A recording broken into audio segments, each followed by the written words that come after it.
Good morning students. हम हिंदी 1 में अपने पिछली कक्षा में चैप्टर 11 पढ़ रहे थे।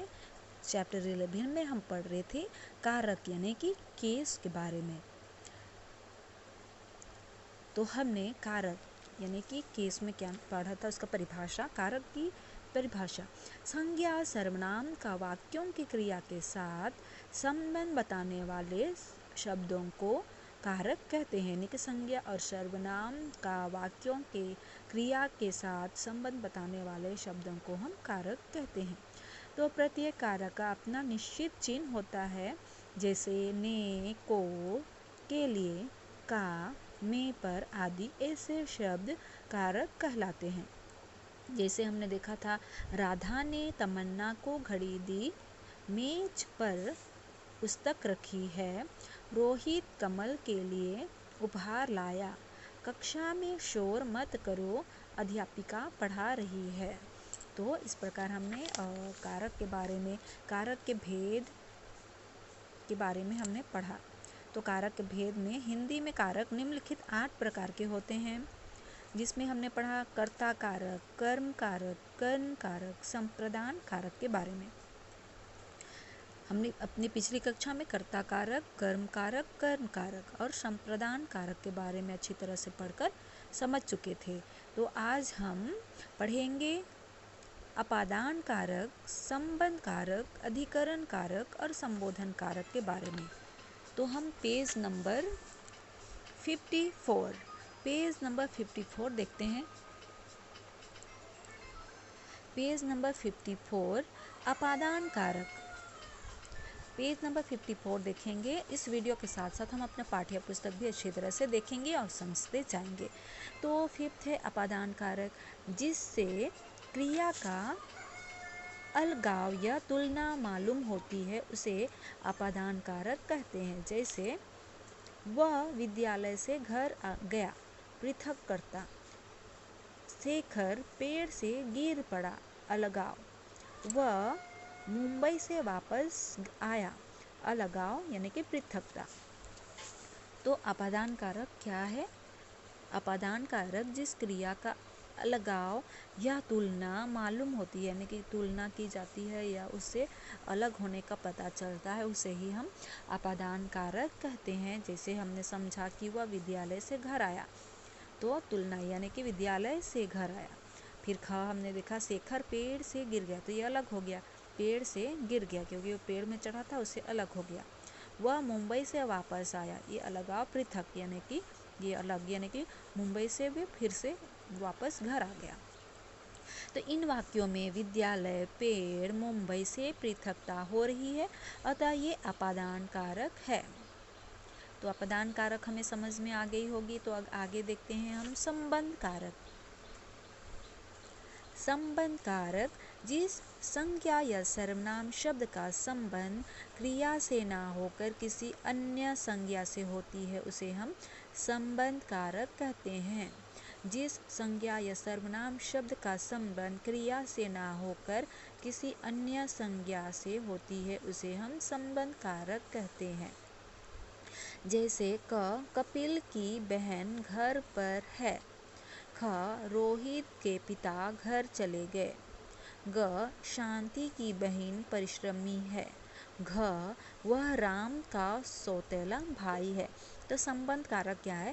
जिस संज्ञा या सर्वनाम शब्द का संबंध क्रिया से ना होकर, यानी कि काम से नहीं होता है बल्कि किसी अन्य संज्ञा से होता है, उसे ही हम संबंध कारक कहते हैं। तो जैसे हमने देखा कि कपिल की बहन घर पर है, तो संबंध यहाँ पर क्या है? कपिल की बहन।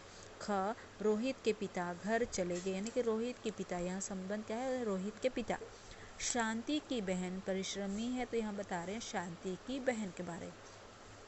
घ वह राम का सौतेला भाई है, तो यहाँ संबंध क्या है? राम का सौतेला भाई। तो इन वाक्यों में कपिल, रोहित, शांति और राम का संबंध वाक्यों की क्रियाओं से नहीं है बल्कि कर्मशः बहन, पिता, बहन, राम से संबंध है, अतः ये संबंध कारक हैं। अधिकरण कारक देखते हैं आगे। 7 नंबर में अधिकरण कारक। शब्द के जिस रूप से क्रिया के आधार का बोध हो अधिकरण कारक कहलाता है। शब्द के जिस रूप से क्रिया के आधार का बोध हो अधिकरण कारक कहलाता है। जैसे काशी घाट पर बैठा है। ख में है पेन टेबल पर रखा है। ग है नीरू जमीन पर सोया करती है। घ छात्र विद्यालय में पढ़ने जाते हैं। इन वाक्यों में खाट, टेबल, जमीन और विद्यालय क्रिया के आधार को प्रकट करता है, अतः ये अधिकरण कारक हैं। तो अधिकरण कारक में हमने क्या देखा? शब्द के जिस रूप से क्रिया का आधार का बोध हो उसे अधिकरण कारक कहते हैं। जैसे काशी घाट पर बैठा है। तो इन वाक्यों में खाट, काशी खाट पर बैठा है, तो इन वाक्यों में खाट, टेबल, जमीन और विद्यालय क्रिया का आधार को प्रकट करते हैं। क्रिया का जो आधार है उसे प्रकट करते हैं, तो ये अधिकरण कारक कहलाता है। तो आगे देखते हैं संबोधन कारक। संबोधन कारक जिन शब्दों के द्वारा संबोधन किया जाता है संबोधन कारक कहलाता है। जैसे क बच्चों पंक्ति में खड़े हो जाओ। ख अतुल वहाँ मत जाओ। ग मित्रों सदा सत्य बोलो। घ सज्जनों दुर्जनों की संगति त्याग दो।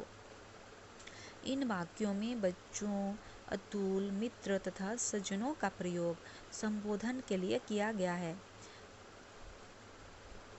जैसे संबोधन कारक का संबंध ना तो वाक्य की क्रिया से होती है और न अन्य शब्दों से।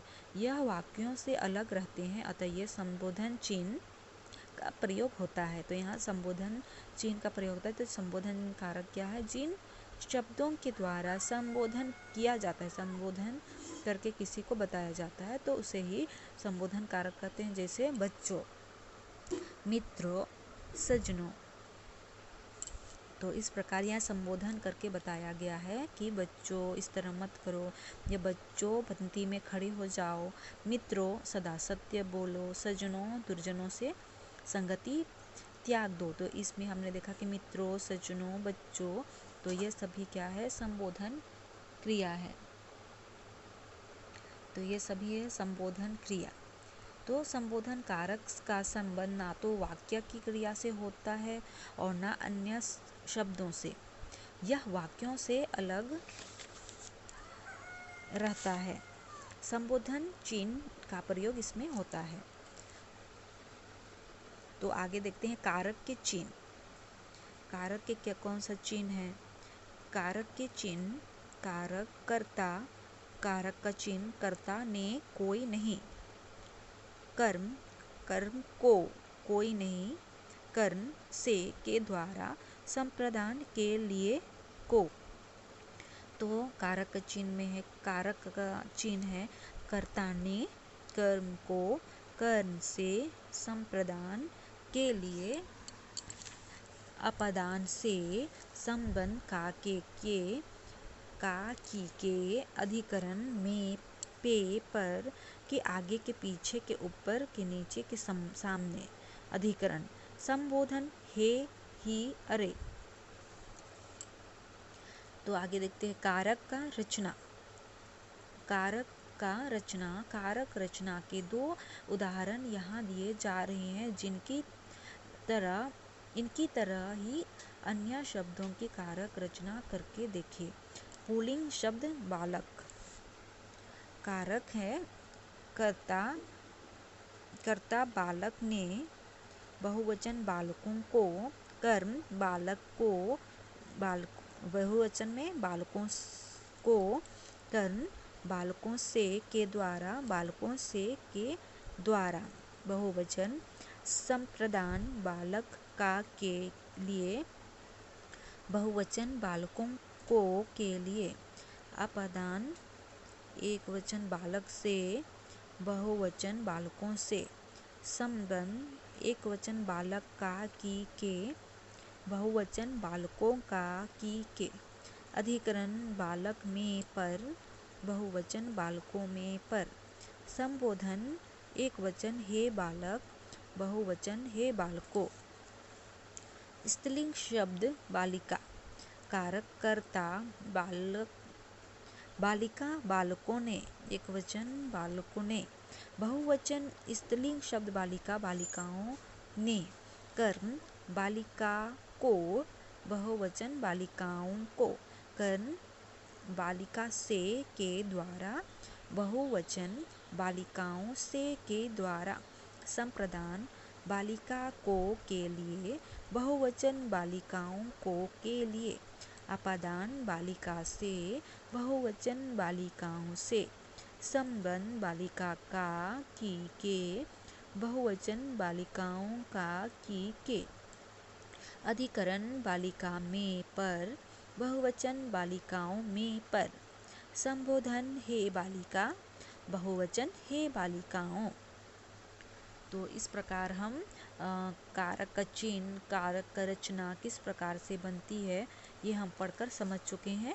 तो हम पहले भी कारक के बारे में पढ़े हैं, तो हमें ज़रूर अच्छी तरह से कारक के बारे में अच्छी तरह से समझ में आ गई होगी कि कारक किसे कहते हैं। कि संज्ञा सर्वनाम का वाक्यों की क्रिया के साथ संबंध बताने वाले शब्द को कारक कहते हैं। कारक के कितने भेद हैं? कारक के 8 भेद हैं। कर्ता कारक, कर्म कारक, कर्ण कारक, संप्रदान कारक, अपादान कारक, संबंध कारक, अधिकरण कारक और संबोधन कारक। तो ये हम पहले भी पढ़ चुके थे और इसके कारक के चिन्ह भी पढ़े हैं पहले ही। तो कारक चिन्ह कर्ता ने, कर्ण को, कर्ण से, संप्रदान के लिए, अपदान से, संबंध का के की, अधिकरण में पर, संबोधन हे अरे। तो ये सभी हमें पहले भी पता है, तो हम अच्छी तरह से यानी कि कारक केस के बारे में अच्छी तरह से समझ चुके हैं, क्योंकि हमारे लिए नया चैप्टर नहीं है, ये पुराना है, हम पहले से ही पढ़ते आ रहे हैं। तो ज़रूर हम अच्छी तरह से कारक यानी कि केस के बारे में समझ चुके हैं।